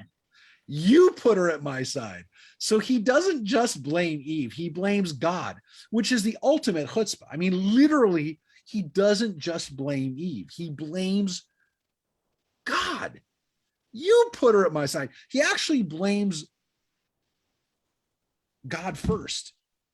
If you think about it, right. He doesn't say, the woman gave it to me to eat, and by the way, you put her here. He actually says, the woman that you put at my side, she gave it to me to eat. So I only ate it because essentially you put her here and she made me eat it. Now, I will tell you, the man is not going to get away with that. But God turns to Eve, and God said to the woman, what is it you have done? And the woman replied, the serpent duped me and I ate. And again, the word duped, hishani, can also be deceived me, tricked me. It doesn't matter. The same, at least Eve only blames the serpent. Mm-hmm. She doesn't say, I screwed up, but she does say, I ate it, which is taking responsibility. I mean, Adam also says, I ate it. I mean, he doesn't deny he ate it, but she only blames the serpent. She doesn't blame God. She doesn't say, I didn't know any better. He told me and you didn't tell me, she just blames the serpent. And God turns to the serpent. God said to the serpent, he doesn't even ask what happened, right? With the serpent, he doesn't say, why'd you do it? He doesn't ask a question. He simply says to the serpent, because you did this, more cursed shall you be than all the cattle and all the wild beasts, again, both domesticated and wild beasts. On your belly you shall crawl, and dirt shall you eat all the days of your life. So this is an explanation of why serpents are serpents. It's not over. I will put enmity between you and the woman, and between your offspring and hers. They shall strike at your head, and you shall strike at their heel. So that is what the serpent is cursed with. The serpent's flat out cursed. It's just, you're done. And you're going to be more cursed than everything. And again, what's going on here? Well, you're going to crawl on your belly. You're going to eat dirt.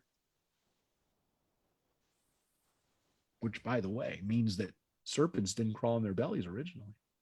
So this is an explanation for why serpents are walking around or slithering around and not walking around.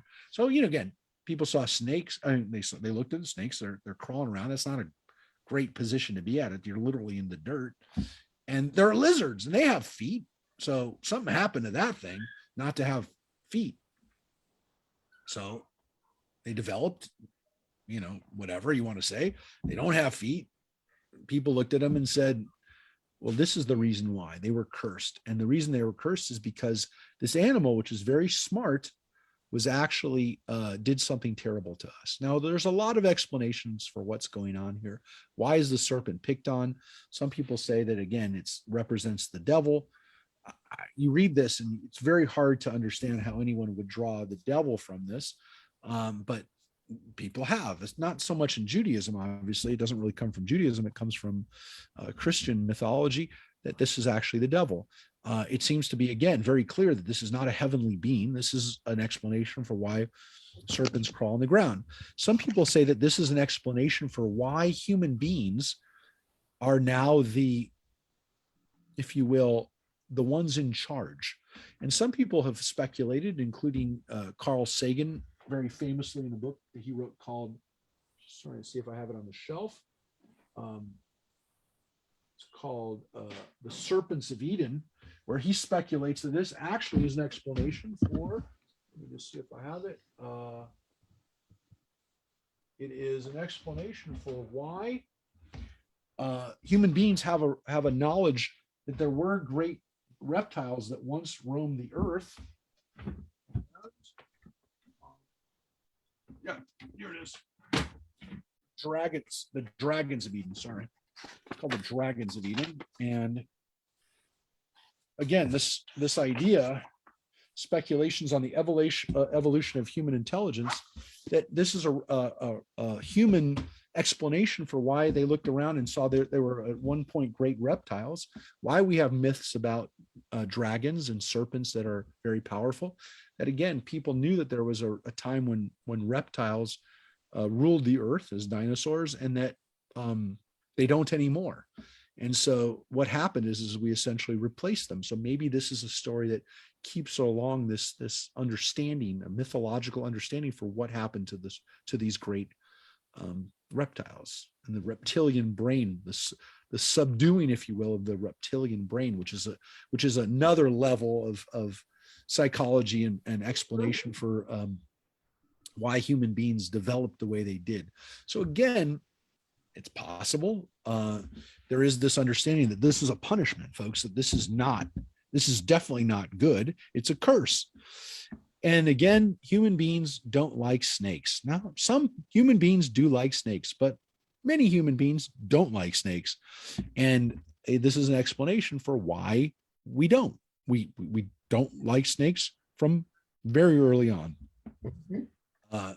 We're scared of snakes. You do get to strike at their heel. You can bite them, but they're going to step on you. So this is an explanation for why humans and snakes don't get along. And really, a lot of people have phobias about snakes. A lot of people. I mean, I know people that won't go to certain parts of the country or to certain countries because they're too afraid of snakes. I'm not kidding. I mean, I know people that their fear of snakes are so bad that they will not go.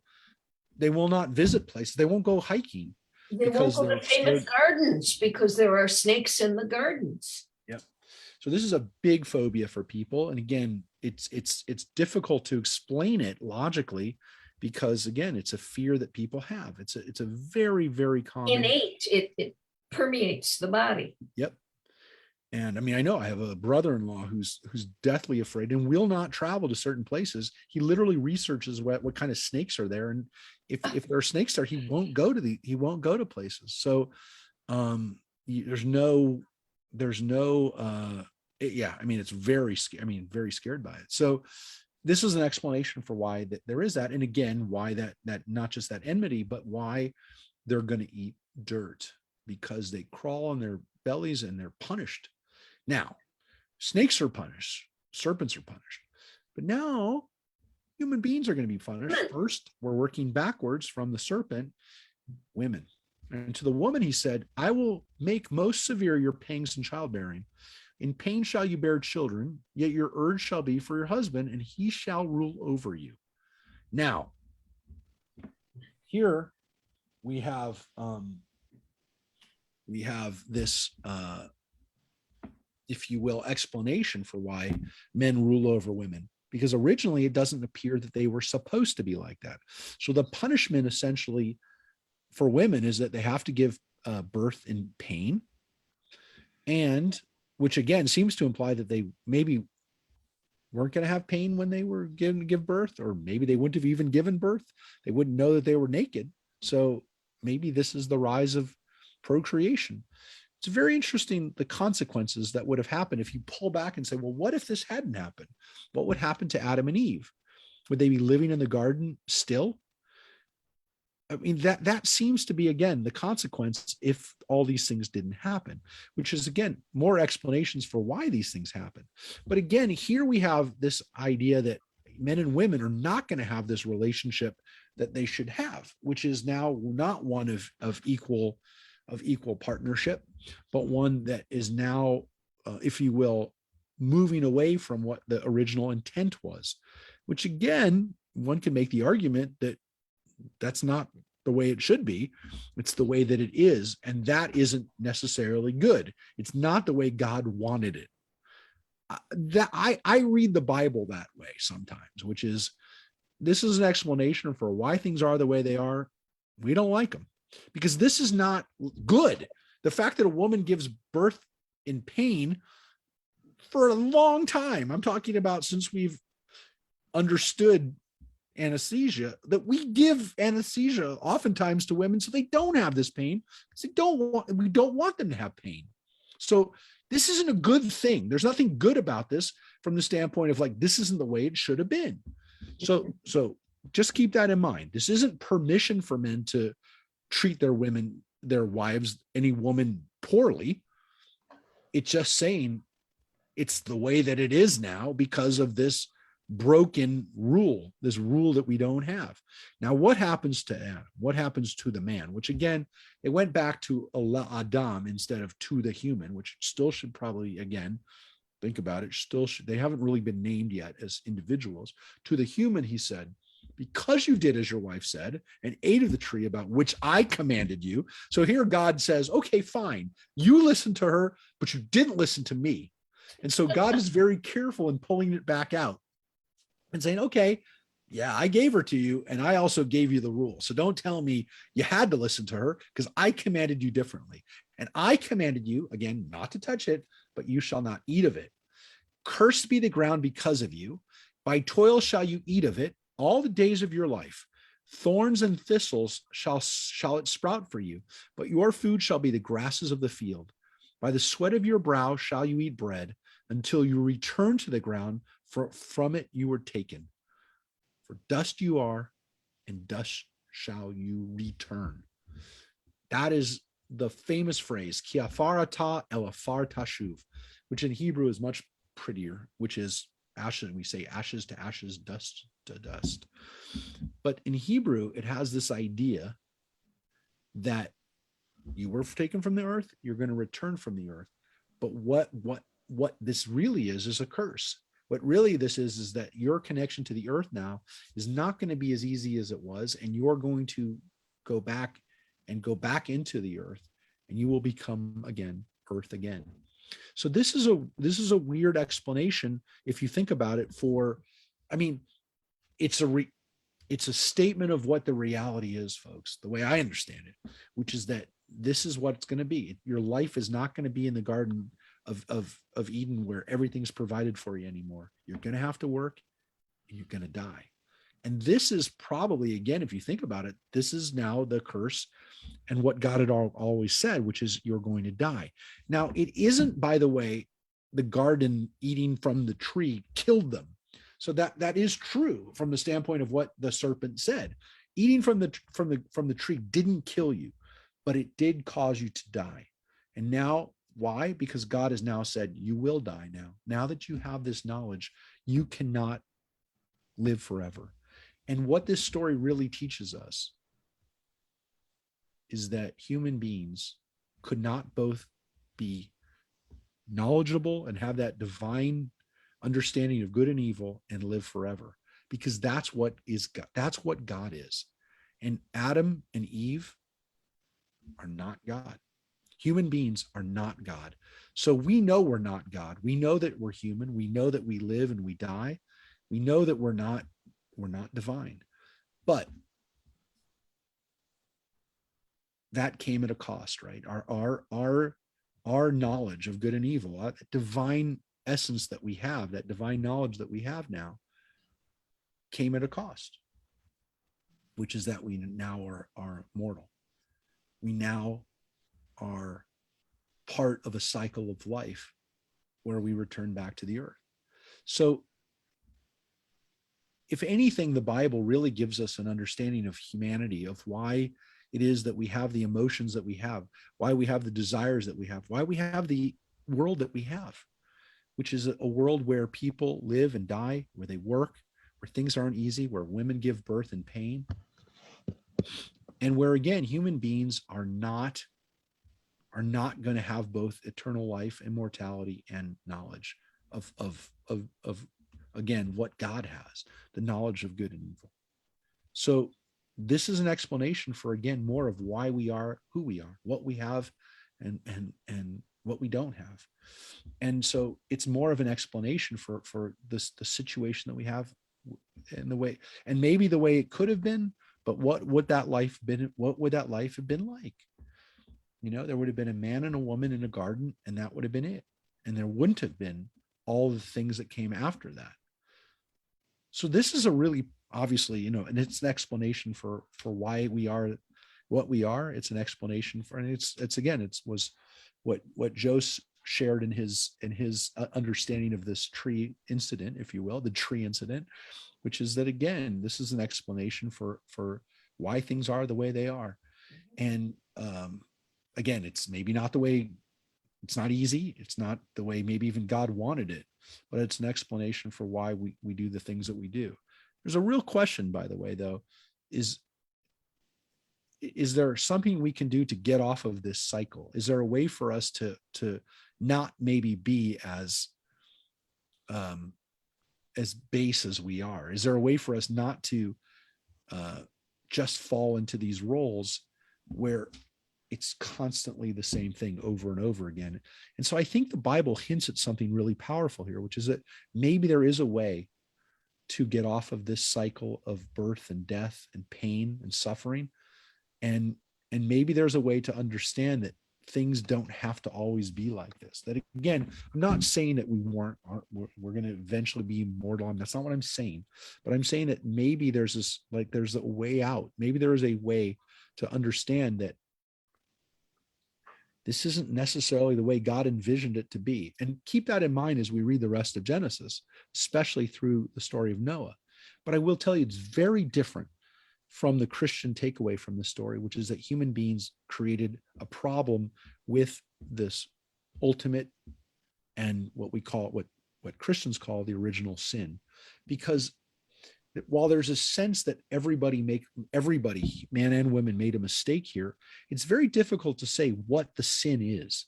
Is it just not listening to God? Because if that's the case, then why are human beings even put through this suffering? And again, for Christians, the answer is that by believing in Jesus, you wipe away this original sin. But it really doesn't answer this bigger question, which is I don't know if the Bible is even a question. It's more of a statement. This is the way things are. I don't know. I don't know if you can really say that this is a sin, other than human beings proved to God and proved to themselves that we, number one, are fallible, that we definitely can't keep one rule, let alone the expectation that we are always going to be able to keep all the rules. Can't keep one rule. Doesn't mean you give up. It doesn't mean you say, I can't keep any rules. It tells you there's going to be consequences for breaking a rule, and big consequences for breaking some rules. But the other issue is that human beings, this is the trade-off, folks. This is the world that we live in. This is what we have. Again, are there elements of it that we can fix, that we can get out of? I believe that there is. I mean, I believe the Bible actually gives us these little hints that these things, we can do better. I mean, we don't have to be like this. By the sweat of your brow shall you, look, you and I, we do work in different ways and we sweat in different ways, but we're not a lot of us are sweating to eat bread, by the way. Most of us go out to the restaurant or go through a drive-through and pick up food, and we're not sweating eating our food, by the way. I just want to make it very clear. Mhm. Very few of us are sweating our food. Now, again, that we have other stresses and we have jobs and we have other ways that we have to make a living until we return back to the ground, but it's not really the way our ancestors were. And so there's a real question of maybe we are making progress. Maybe there is a way for us to kind of get off this cycle of saying, well, you work and you die and you go back to the ground, because most of us don't feel that way. I mean, I don't feel that way. I do feel there's a finality to life and we have to make the most of it. But I don't feel like my ancestor who is a farmer must have felt, which is that I'm just going to grow stuff and then survive and hope that I have a good harvest. And then one day I'm going to be planted back in the ground that I just took all this food out of. I don't have a relationship with the earth like that. And again, I don't know if that's a matter of progress. It's a matter of evolution, a human evolution, but there might be a way for us to get off of this cycle that we're on. And so that's the hopeful part of it. That's the part that I want you to kind of think about as we go in through the rest of Genesis, because we're going to finish off there. Well,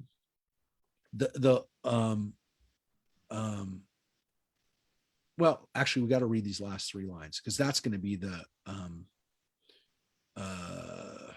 this is the end of the chapter.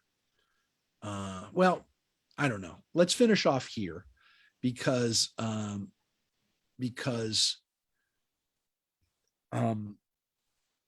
we're going to get to the consequences beyond this. This is the explanation for why we are the way we are. I just want to, again, as we finish up today, and again, thank you, Joyce, for making a very relevant point that again is an example of how we can understand this in our own day about the way we find rules. But I do want to finish just with the question, and that's the original question that God gives us: Ayecha, where are we? And again, as for those of you who've studied with us before, the proper answer is Hineni, here I am. Because when God asks that question of us, every one of us will be asked that question, folks. Every one of us, every human being has asked that first question that God asks from the very beginning of time, Ayecha. It really resounds throughout time. And if you listen, you can hear it right now. Every one of us, every day, gets asked that question, Ayecha, where are we? And the proper answer to God is Hineni, here I am. I'm ready. I've gotten up today to do your work, to do what I have to do in this world. Because again, when we can't answer that question, Ayecha, when we can't answer, where are we? What do we say? We're lost.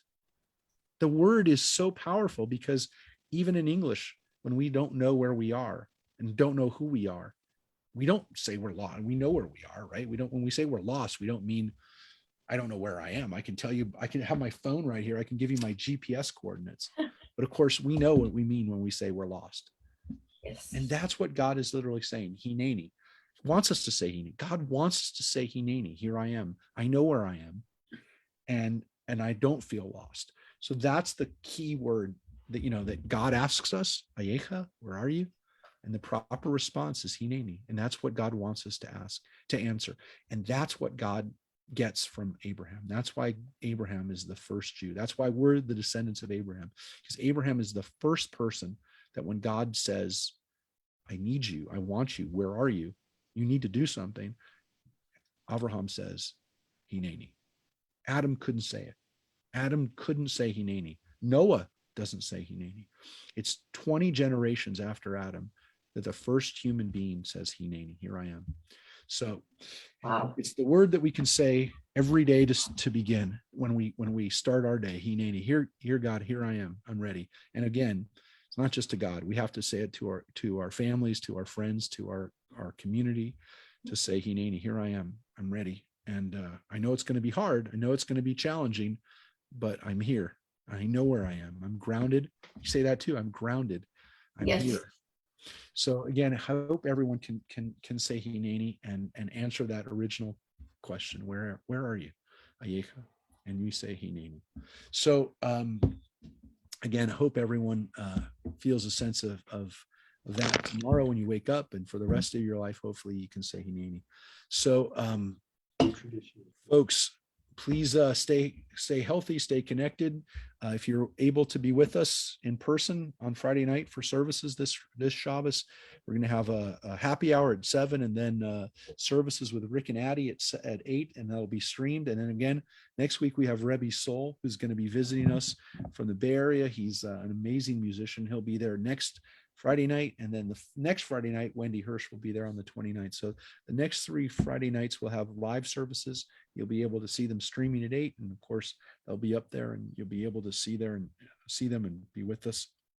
And again, Francine, who's the closest to the Dodgers, who's with us right now. Francine, go Dodgers! And please, I don't know how you can intervene, but you are the closest to the Big Blue. So anyways, the Big Blue, at least at Dodger Stadium. So anyways, hopefully they'll say Hineni. But again, thank you everybody for being here and being here and saying Hineni here tonight with us. So thank you everybody. Thank you. Thank you, Rabbi. Thank you, Rabbi. Bye, everybody. Stay good. Bye-bye.